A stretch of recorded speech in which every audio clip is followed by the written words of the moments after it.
Então, muito bom dia, gente. Vamos dar continuidade aí à nossa aula da Bhagavad Gita. Então, só me desculpando por quarta-feira passada, né? Eu realmente estava sem condições de dar aula para vocês, tá? Porque eu realmente não tinha voz.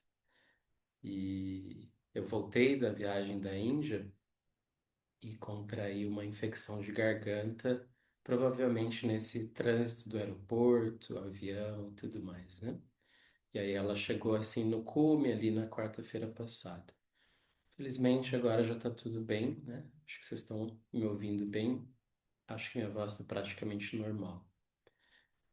Então vamos dar continuidade ao nosso estudo. Então, o plano hoje é a gente concluir o capítulo 5, né? Lembrando que esse capítulo ele traz essa a compreensão, né, de como que o karma e o Jnana Yoga, que é o tema, né, que vem vindo desde o capítulo 2, como que esses dois yogas, eles se fundem, né? Eles se somam para compor um único yoga, né? Esse capítulo é chamado de Karma Sannyasa Yoga, né, que é o yoga da renúncia dos frutos da ação, tá? Então, esse é um tema que a gente vem refletindo bastante, né?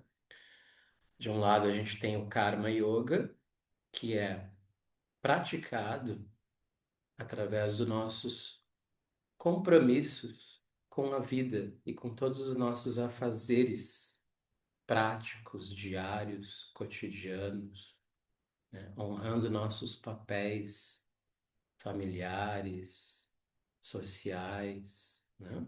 Então, o Karma Yoga, ele é um caminho espiritual que se dá através do cumprimento das ações. E, de outro lado, a gente vem falando, né, do Jnana Yoga, que é esse caminho que se dá, muitas vezes, através do retirar-se das ações para a prática da contemplação meditativa, né? Para o reconhecimento da natureza espiritual do ser. E aí, é lógico, esse tema, ele lá na Índia antiga, e até hoje, lá na cultura da Índia, a gente vai ver pessoas que praticam esses dois yogas de forma totalmente separada, digamos assim, né? Então, geralmente, esses jnana yogis puros, entre aspas, né? Eles são pessoas que vivem uma condição de vida muito retirada, né? Em estados de meditação mais contínuo. E os karma yogis, em geral, são pessoas que estão bastante ativas na sociedade, né? E a gente está vendo aqui que Krishna, ele não aconselha, ele não está dizendo para se praticar um ou outro caminho de forma pura e isolada. Ele está dizendo, na verdade, né, que o seu ensinamento para Arjuna é como conciliar o Karma Yoga e o Jnana Yoga junto, né? E qual é a maneira como ele concilia isso? Ele diz: siga comprometido com as suas ações no mundo, porém lembrando, né, tendo a consciência do seu eu espiritual verdadeiro, e a partir dessa consciência, tendo a capacidade de renunciar ao fruto das suas ações, ou seja, fazendo as suas ações como uma oferenda, né? Essa é a grande conclusão de Krishna, né?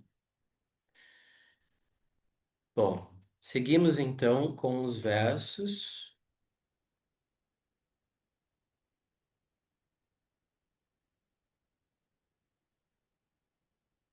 Então, deixa eu só abrir aqui o arquivo.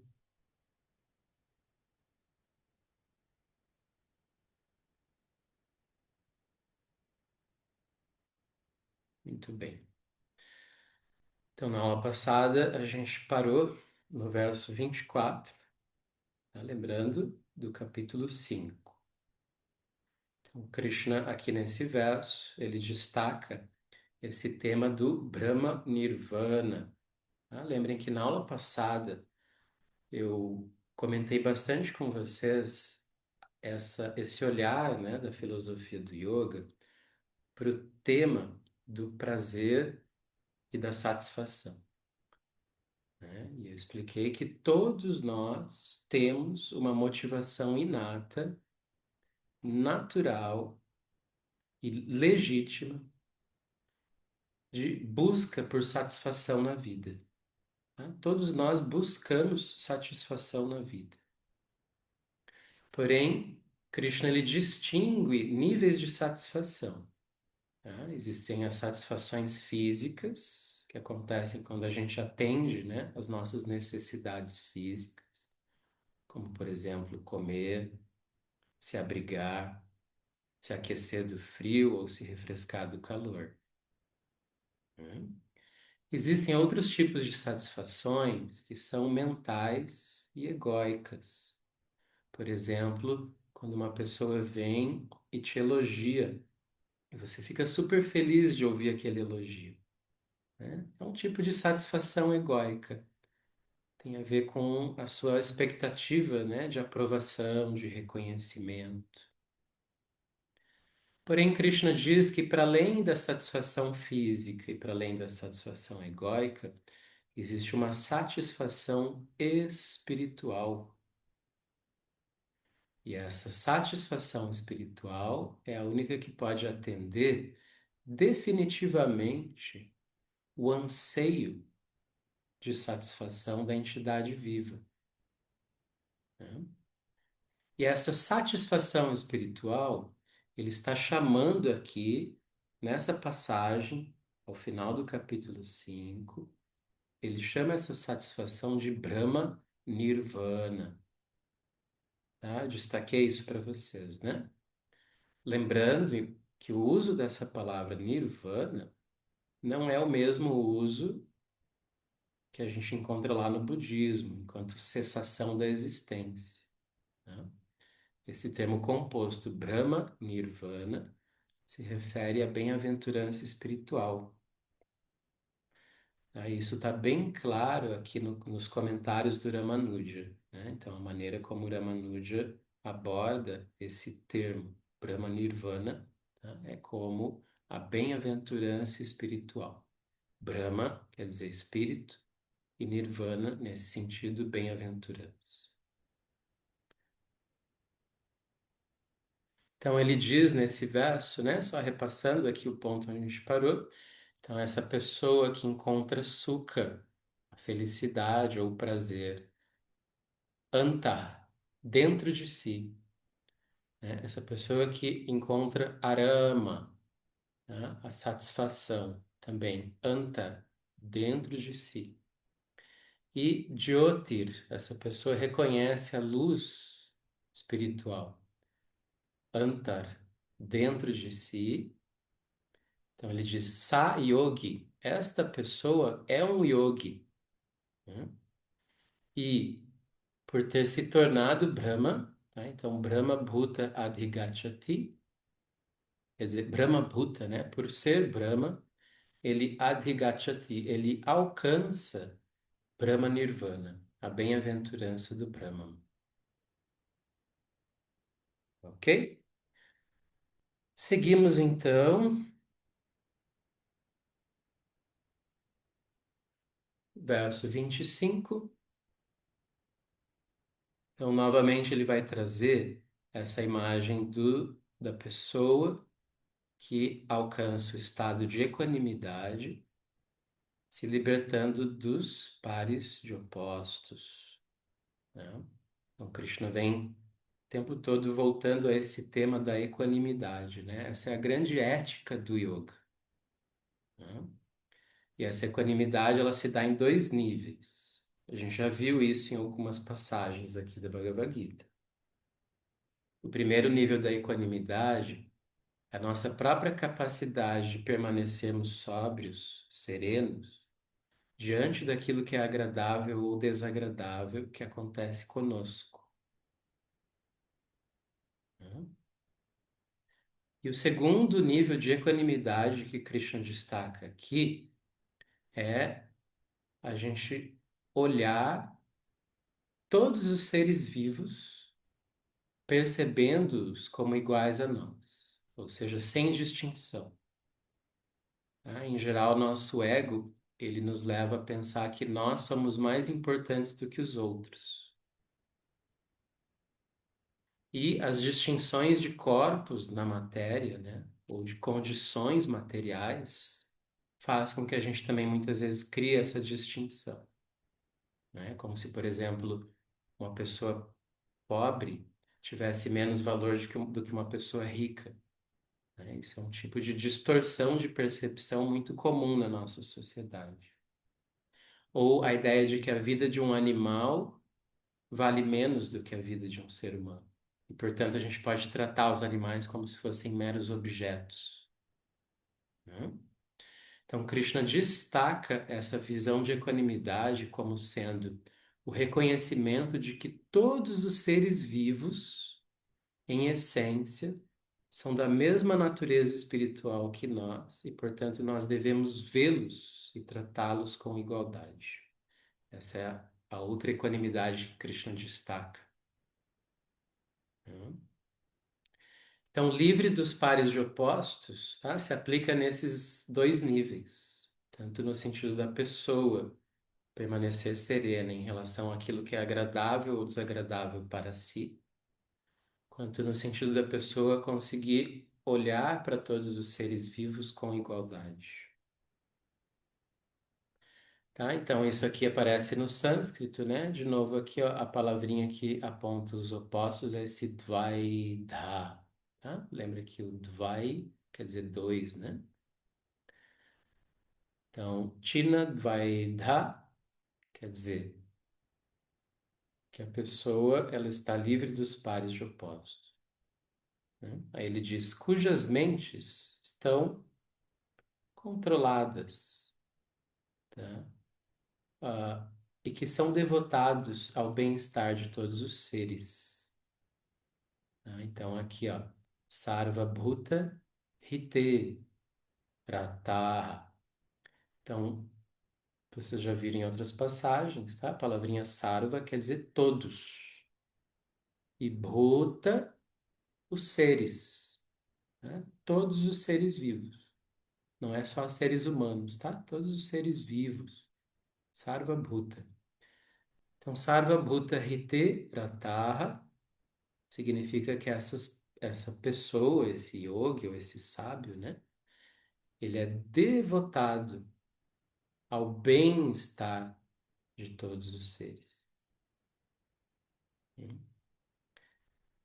E aí, então, ele diz, né? Esses sábios, portanto, ficam purificados todas as impurezas, tá? Então, esse Kshina Kalmashaha, Kshina quer dizer purificados, né? E Kalmashaha de todas as impurezas.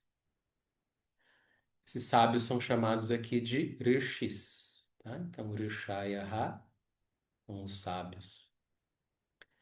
Eles são purificados e por conta disso, eles labhante, eles alcançam, eles experienciam este Brahma Nirvana, essa satisfação espiritual.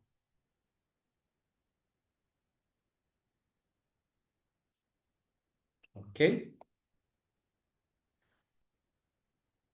E aí, então, verso 26. Aí, novamente, ele traz aqui as características de Kama e Krodha, tá? Que também já foram amplamente faladas aqui por Krishna, né? Então, Kama se refere aos nossos desejos mesquinhos. E Krodha é a ira, a agressividade que desperta em nós quando os nossos desejos são frustrados, tá? Por isso eles formam um par, né? Eles estão sempre juntos, o desejo e a ira, eles caminham sempre juntos, tá? Isso é uma lei psicológica. Todo mundo pode constatar isso na sua própria mente. Se eu tenho um desejo muito grande por algo e o meu desejo é frustrado, em geral eu tendo a ficar irritado, com raiva, agressivo por conta dessa frustração do meu desejo, né? E aqui Krishna novamente, ele traz essa imagem, né, de que esse sábio, ele está kama krodha viyuktanam, tá? Viyukta tem essa ideia aqui de estar livre do desejo da ira. Aí ele diz que estão acostumadas a esforçarem-se para a autorrealização, né? Ou seja, essas pessoas elas se aplicam, né, neste caminho, elas se dedicam a este caminho de autorrealização.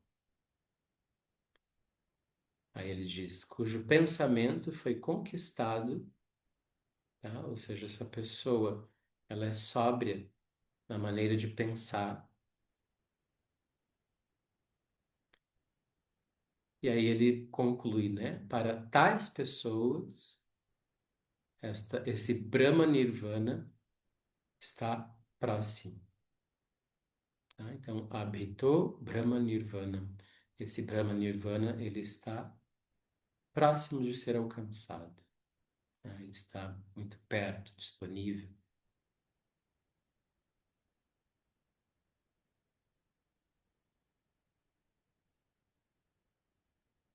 E aí, seguindo para o verso número 27.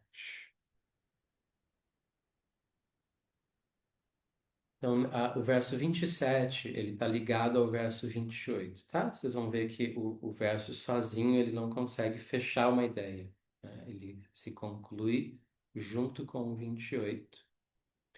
E aqui, Krishna, ele começa a fazer uma menção à prática meditativa de uma maneira que ele não tinha apresentado antes, tá? De uma maneira bem, assim, descritiva mesmo, né? De como que é a meditação.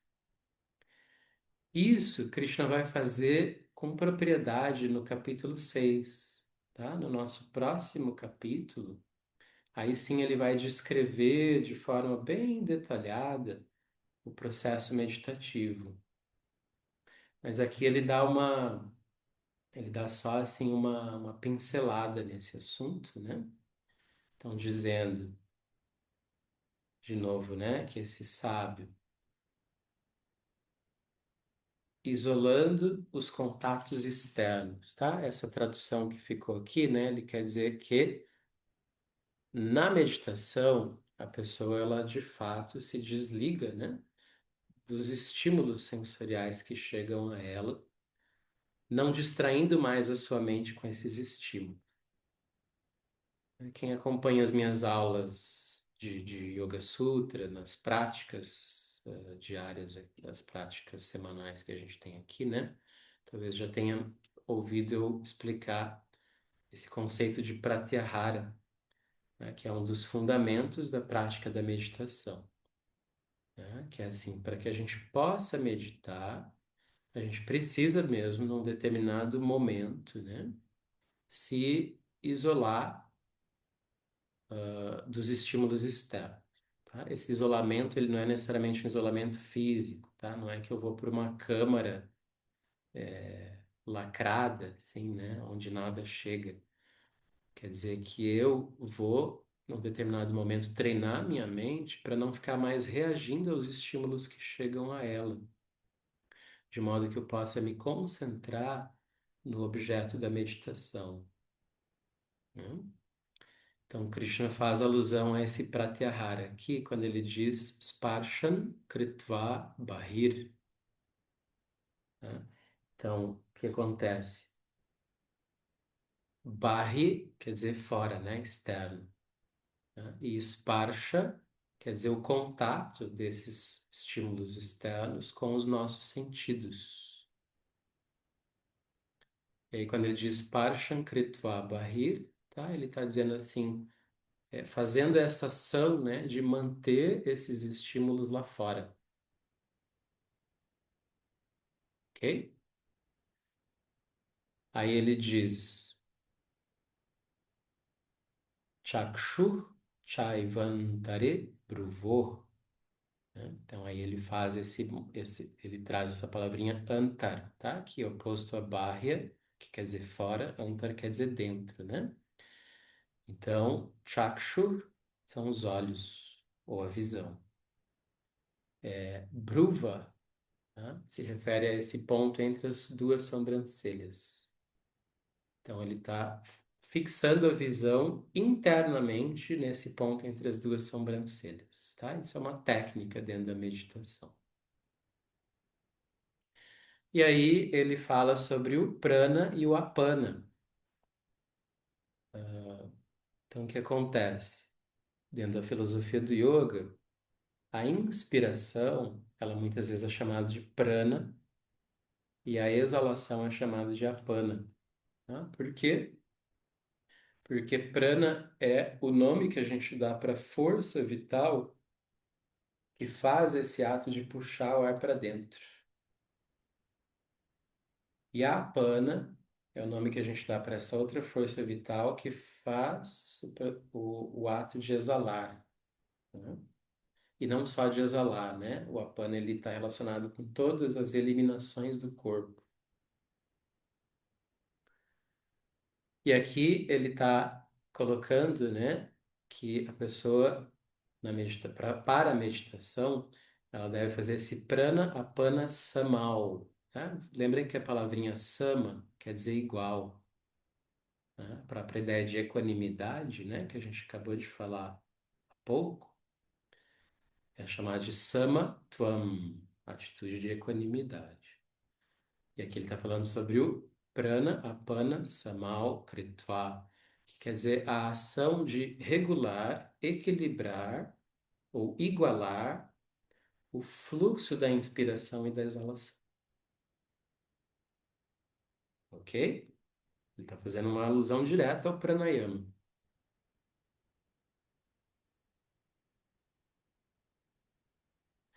E aí, então, continuando aqui com o verso 28, né? Essa pessoa que está praticando essa meditação, tá?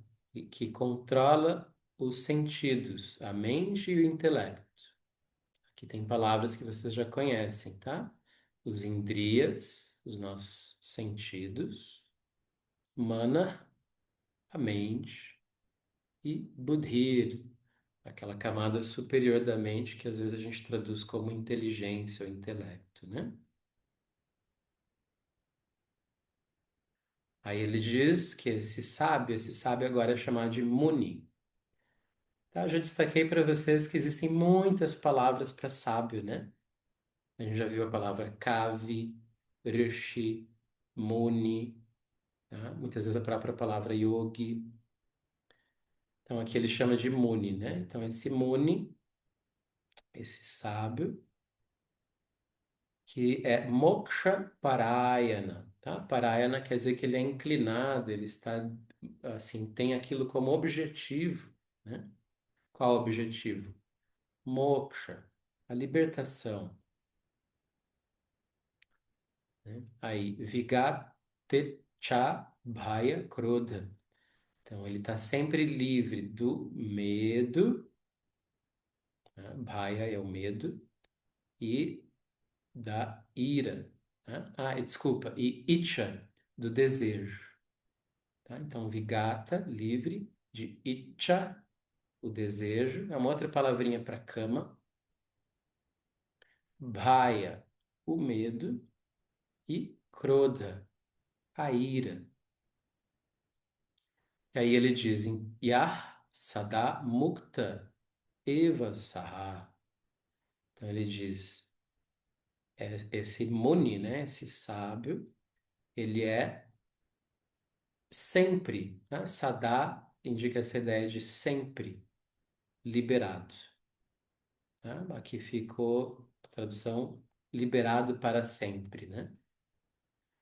Então existe esse pressuposto também metafísico dentro da filosofia do yoga, tá? Que uma vez que uma entidade viva alcança esse estado de mukta, tá?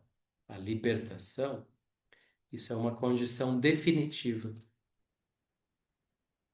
né? Isso é um pressuposto aqui da filosofia do yoga, né? A libertação, ela é definitiva.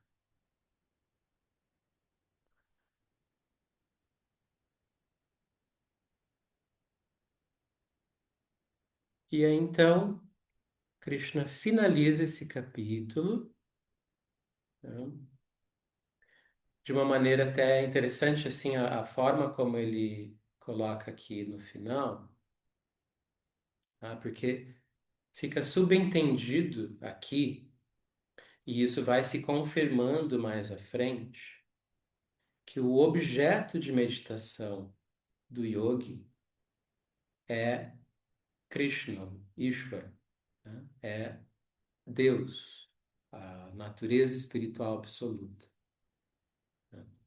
E aí, como é que ele coloca aqui, né? Então, ele diz assim: Bhoktaram yajna tapasam. Então, ele diz: a pessoa que me conhece, tá? Então, vamos aqui no verbo primeiro, né? Gnatva mam, tá? Lembra aqui, ó, a raiz do verbo conhecer, gna.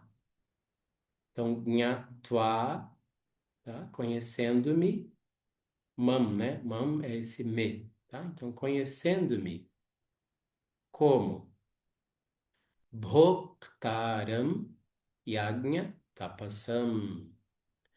Então, quer dizer, conhecendo-me como aquele que recebe todos os yajnas, tá? Lembram? Os yajnas são todas as oferendas, né?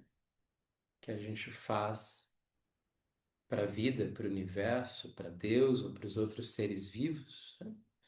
Então, Krishna é aquele que recebe todas essas oferendas. Ele também é aquele que recebe todo o tapa, ou seja, todos os esforços de um ser vivo, né? No caminho da autorrealização, tá? Krishna é aquele que recebe isso. E aí, em seguida, ele diz: Sarva Loka Maheshwaram. Então, lembrem da palavrinha louca, né? Que deu depois o locus, que indica lugares, né? E a gente costuma traduzir como mundos, né? E sarva, todo. Então, todos os mundos, tá? Todos os mundos o quê? Maheshwaram. Então, Krishna está dizendo que eu sou o grande, Maha, Ishvara, o grande regente, né? De todos os mundos, né? E aqui, a parte que eu considero mais bonita, né? Nesse verso, Suhridam, tá? O que que é Suhridam? O bem-querente. Lembrem que esse prefixozinho su, ele indica essa ideia de bom, bem. E hridam quer dizer assim, querer bem, tá? Hridam é uma palavra derivada da palavra hridaya, que quer dizer coração. Então, suhridam é que você tem um bom coração, você tem um coração bem inclinado, né? Ou seja, você quer bem. Então você quer, é o bem-querente, né? Quer bem o quê? Sarva Bhutanam, todos os seres, tá? Então Krishna está dizendo que ele é o bem-querente de todos os seres. E aí ele está dizendo então, né? Esta pessoa que me conhece desta maneira, Shantim Richati. Essa pessoa alcança Shanti, a paz. Tá? Então, só repassando aqui esse último verso, né? Então, essa pessoa que me conhece como o desfrutador ou o recebedor de todas as oferendas e de todos os esforços, né? Essa pessoa que me conhece como o Senhor de todos os mundos e como o bem-querente de todos os seres, esta pessoa alcança a paz. Ok? E aí, com isso, então, a gente finaliza o capítulo 5. Deixa eu sair do compartilha de tela. Muito bem.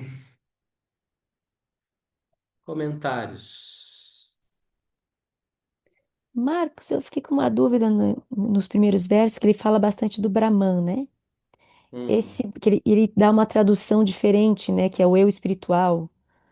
Teria isso. alguma coisa a ver com esse Brahman impessoal, Brahmajyoti, que os Vaishnavas falam? Tem alguma conexão? Não tem nada a ver, é só uma palavra com vários significados. Tem sim, tem. Vamos lembrar o seguinte, tá?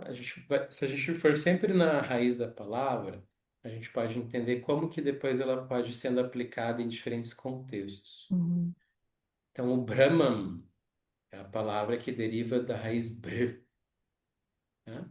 Br é aquilo que se expande, aquilo que cresce, aquilo que não sofre limitações, né? uhum, Disso vem, inclusive, um termo que a gente chama de Brahmana, que é, por exemplo, o processo terapêutico de fortalecer ou de fazer crescer, né, o organismo ou a energia vital de uma pessoa. Então, a palavra Brahman, ela tem esse significado ela faz referência à energia espiritual, tá? No sentido de que a energia espiritual, ela em essência, ela não sofre as limitações da energia material. uhum. Isso é um grande postulado, né, da filosofia védica. Mesmo que aparentemente a energia espiritual esteja sofrendo a restrição da energia material, na verdade isso não acontece. A energia espiritual ela é sempre livre e limitada. Por isso, esse Brahman, ele pode ser uma palavra usada tanto para se referir à energia espiritual como um todo, ou seja, Deus, tá? Esse espírito supremo, absoluto, ilimitado, como também se refere, Brahman também se refere a essa mesma energia espiritual em cada ser vivo, tá? Porque todos os seres vivos são feitos dessa mesma energia espiritual, desse mesmo Brahman. Então, ela é uma palavra que, assim como o Atma, né, ela se aplica, às vezes, para o contexto do ser vivo individual, e às vezes ela se aplica para essa ideia do grande ser, né, do absoluto. Tá? Obrigada.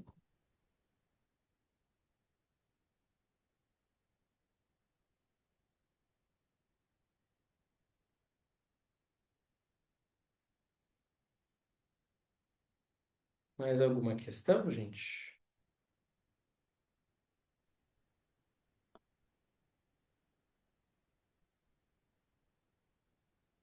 A Laís, quer falar? É, eu estava, enquanto você falava, Marcos, eu estava pensando na trajetória do Buda Sakyamuni. Qual, quer dizer, eu conheço muito pouco, eu me interessei, eu li o Sutra do Coração inteiro, mas eu sou ainda muito elementar, né, no conhecimento disso. Em que medida o Buda Sakyamuni bebeu na fonte desse texto?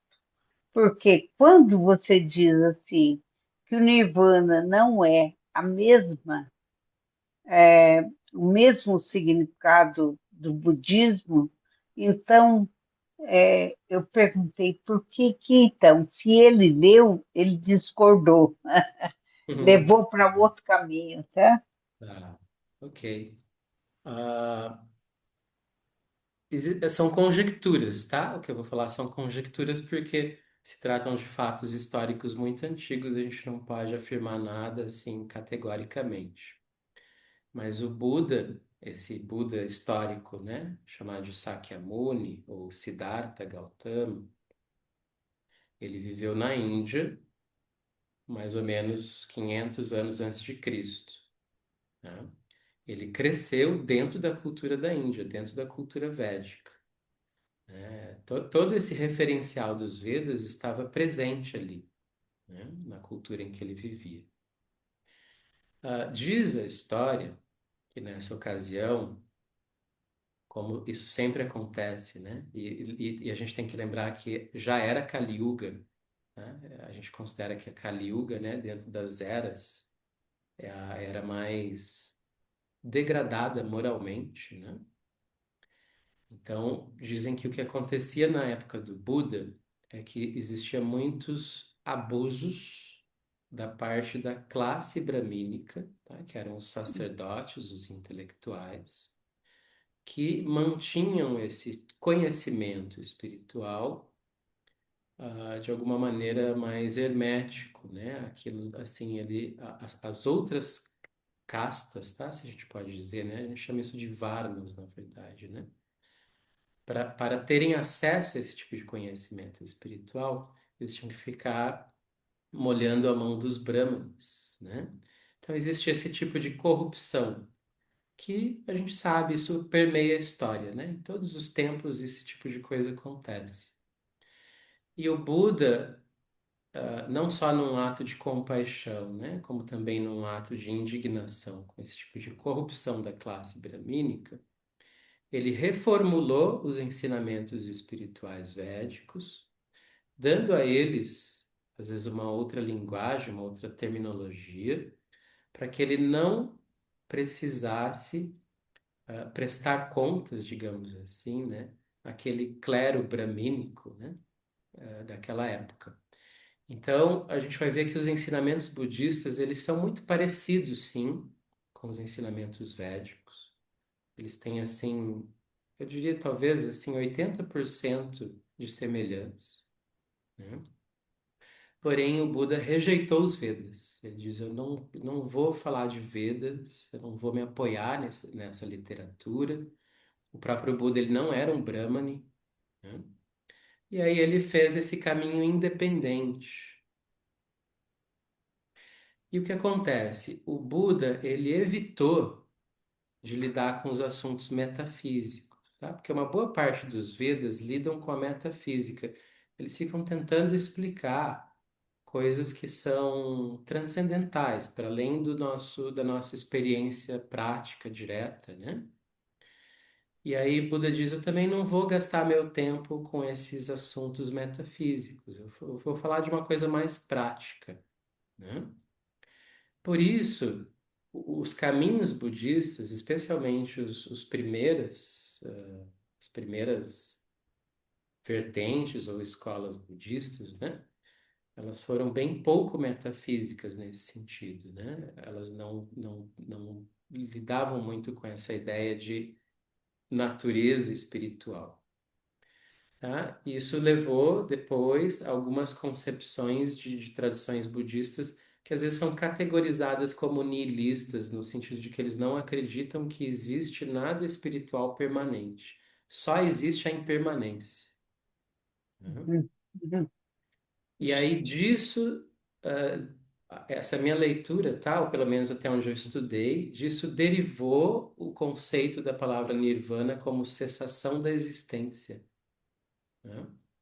Essa ideia de cessação da existência, ela não existe na filosofia védica. Porque a Ah, tá. filosofia védica, ela tem um pressuposto bem claro, tá? Que é chamado de Satkaryavada, que quer dizer assim, que aquilo que existe, existe sempre. Não existe a possibilidade do não existente passar a existir ou do existente deixar de existir. Isso é um pressuposto da filosofia védica. Então, a gente não interpreta Nirvana como cessação da existência, É. tá? Agora entendi perfeitamente. Bem claro. Obrigada. Tá bom. Tudo certo, então, gente? Diga, Dionísio. Marcos, como que pode a gente falar sobre o não existente? Se a gente fala sobre ele, ele existe, né? Isso é uma coisa, é claro que isso aí é uma outra discussão, mas é só para a gente pensar um pouquinho. Uhum. Como que pode uma coisa não existir e a gente pensar Uhum, nela? Não uhum. pode, né? Isso é bem Isso curioso. é, Pelo menos não isso consigo entender. isso é uma grande discussão na filosofia, né? A própria ideia do Hum. nada, né? É uma grande discussão na filosofia. Mas É a que gente não nem vai o entrar pessoal, nisso agora. pessoal que é ateu É, e fala da não existência de Deus. Se eles falam da não existência de Deus, é porque Deus existe. Alguém fala de alguma coisa que não existe? é interessante isso. É um argumento, sim. Claro. É. Mas tá bom, vou continuar pensando nisso. Qualquer hora dessa a gente fala sobre isso. Obrigada. Ok, gente. Obrigado, Marcos. Hoje concluímos, tá? Uma boa semana para vocês. Nos vemos na quarta que vem e começando com o capítulo 6. Obrigado. Obrigada. Obrigada, tchau, tchau. Tchau.